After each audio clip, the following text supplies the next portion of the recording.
ದಾವಣಗೆರೆ ನಗರದ ಸುಪರ್ತಿಗೆ ಬರುವಂತಹ ಒಂದು ಜಾಗದಲ್ಲಿ ಮಸೀದಿ ನಿರ್ಮಾಣಕ್ಕೆ ಮುಂದಾಗಲಾಯಿತು ಏಕಾಏಕಿ. ಬಟ್ ಈ ಮಸೀದಿಯನ್ನ ಹೇಗಾದ್ರೂ ಮಾಡಿ ನಿರ್ಮಾಣ ಮಾಡಬಾರದು ಅಂತ ಒಂದು ವರ್ಗ ಈಗ ತಗಾದಿಯನ್ನು ತೆಗೆದಿದೆ. ಈ ತಗಾದಿಗೆ ಕಾರಣ ಏನು, ಆಮೇಲೆ ಎಲ್ಲಿ ನಿರ್ಮಾಣ ಆಗ್ತಿರೋದು, ಏಕಾಏಕಿ ವಿರೋಧ ಯಾಕೆ, ಬನ್ನಿ ಡೀಟೇಲ್ಸ್ ಇದೆ ನೋಡ್ಕೊಂಡು ಬರೋಣ.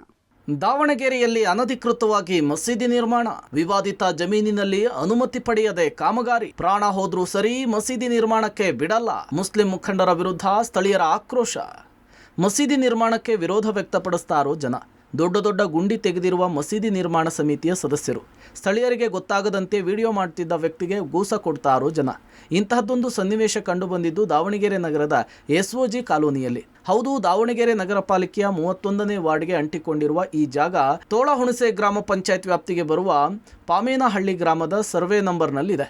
ಇಲ್ಲಿ ಕಳೆದ 20 ವರ್ಷಗಳ ಹಿಂದೆ ವ್ಯಕ್ತಿಯೊಬ್ಬರಿಂದ 18 ಗುಂಟೆ ಜಮೀನನ್ನು ಮಲ್ಲೇಶ್ ಎಂಬುವರು EC ಮಾಡಿಸಿಕೊಂಡು ಮುಸ್ಲಿಂ ಸಮಾಜದವರು ಕೊಟ್ಟಿದ್ದಾರೆ. ಇಷ್ಟು ದಿನ ಸುಮ್ಮನಿದ್ದ ಮುಸ್ಲಿಂ ಸಮಾಜದ ಕೆಲ ಮುಖಂಡರು ಕಳೆದ 1 ವಾರದಿಂದ ಮಸೀದಿ ನಿರ್ಮಾಣ ಮಾಡಲಿಕ್ಕೆ ಮುಂದಾಗಿದ್ದಾರೆ. ಮೊದಲು ನೇರವಾಗಿ ಕೆಲಸ ಮಾಡ್ತಿದ್ದ ಮುಸ್ಲಿಂ ಸಮುದಾಯದ ಪ್ರಭಾವಿಗಳು ಯಾವಾಗ SOG ಕಾಲೋನಿಯ ಜನ ವಿರೋಧ ಮಾಡ್ಲಿಕ್ಕೆ ಪ್ರಾರಂಭಿಸಿದ್ರು, ಅವತ್ತಿನಿಂದ ಜನರು ಕೆಲಸಕ್ಕೆ ಹೋದಾಗ ಅಥವಾ ಮುಂಜಾನೆ 4 ಗಂಟೆಗೆ ಬಂದು ಮಸೀದಿ ನಿರ್ಮಾಣ ಕೆಲಸ ಮಾಡ್ತಿದ್ದಾರೆ ಎನ್ನಲಾಗ್ತಿದೆ. ಆದರೆ ಮಸೀದಿ ನಿರ್ಮಾಣದಿಂದ ಸ್ಥಳೀಯರಿಗೆ ಸಮಸ್ಯೆ ಆಗುತ್ತೆ ಅಂತ ಹೇಳಿ ಜನರು ವಿರೋಧ ವ್ಯಕ್ತಪಡಿಸ್ತಿದ್ದಾರೆ. ಪ್ರಾಣ ಹೋದ್ರೂ ಸರಿನೇ ನಾವು ಮಸೀದಿ ನಿರ್ಮಾಣ ಮಾಡೋದಕ್ಕೆ ಅವಕಾಶ ಕೊಡೋದಿಲ್ಲ ಅಂಥೇಳಿ ಆಕ್ರೋಶ ವ್ಯಕ್ತಪಡಿಸ್ತಿದ್ದಾರೆ. ಅಲ್ಲದೆ ಮಸೀದಿ ನಿರ್ಮಾಣದ ಕುರಿತು ಯಾರಿಗೂ ಮಾಹಿತಿ ನೀಡಿಲ್ಲ ಅಂತ ಹೇಳ್ತಿದ್ದಾರೆ. ನಮಗೆ ಇಲ್ಲಿ ಮಸೀದಿ ಕಟ್ತಾ ಇದ್ದಾರೆ, ನಮಗೆ ತೊಂದರೆ ಆಗುತ್ತೆ, ನಾವು ಮಸೀದಿ ಕಟ್ಟಕ್ ಬಿಡಲ್ಲ ಸರ್.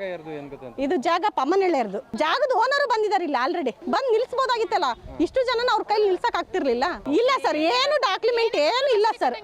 ಆದೇಶ ಬಂದ್ರು ಕೂಡ ನಾವು ಬಿಡಲ್ಲ ಸರ್, ಮಸೀದಿ ಕಟ್ಟಕ್ ನಾವು ಬಿಡಲ್ಲ. ಅನಧಿಕೃತ ಜಾಗದಲ್ಲಿ ಅವರು ಕಾಂಪೌಂಡ್ ಹಾಕ್ಬೇಕಂತೇಳಿ ಬಂದು ಪಿಲ್ಲರ್ ತೆಗೆದಿದ್ದಾರೆ. ಆದ್ರೆ ಅವ್ರು ಕಟ್ತಾ ಇರೋ ಉದ್ದೇಶ ಮಸೀದಿ ಅಂತ. ಮಸೀದಿ ಇವ್ರಿಗೆ ಆಲ್ರೆಡಿ ಒಂದಿದೆ, ನಾವೇನು ಅವ್ರಿಗೆ ತೊಂದರೆ ಕೊಟ್ಟಿಲ್ಲ. ಅಲ್ಲೇ ಅವ್ರು ಮಾಡ್ಕೊಳ್ಳೋದು ಬಿಟ್ಟು ಇಲ್ಲಿ ದೊಡ್ಡದಾಗಿ ಕಟ್ಕೋಬೇಕು ಅನ್ನೋದು ಅವ್ರ ಉದ್ದೇಶ. 5 ಶಾಲೆಗಳು ಇರೋದ್ರಿಂದ ಇಲ್ಲಿ ಮಕ್ಕಳಿಗೆಲ್ಲ ಸಮಸ್ಯೆ. ಆಮೇಲೆ ಇಲ್ಲಿ ಅವರು ಬೆಳಗ್ಗೆ ಅಷ್ಟೊತ್ತಿಗೆ ಎದ್ದು ನಮಾಜ್ ಮಾಡಿದ್ರೆ ಸಮಸ್ಯೆ ಆಗುತ್ತೆ. ಆ ಒಂದು ಉದ್ದೇಶಕ್ಕೋಸ್ಕರ ನಾವು ಯಾವುದೇ ಕಾರಣಕ್ಕೂ ಮಾಡಕ್ ಬಿಡೋದಿಲ್ಲ. ಮಸೀದಿ ನಿರ್ಮಾಣಕ್ಕೆ ಗ್ರಾಮ ಪಂಚಾಯತ್ನಿಂದ ಯಾವುದೇ ಅನುಮತಿ ಪಡೆದಿಲ್ಲ.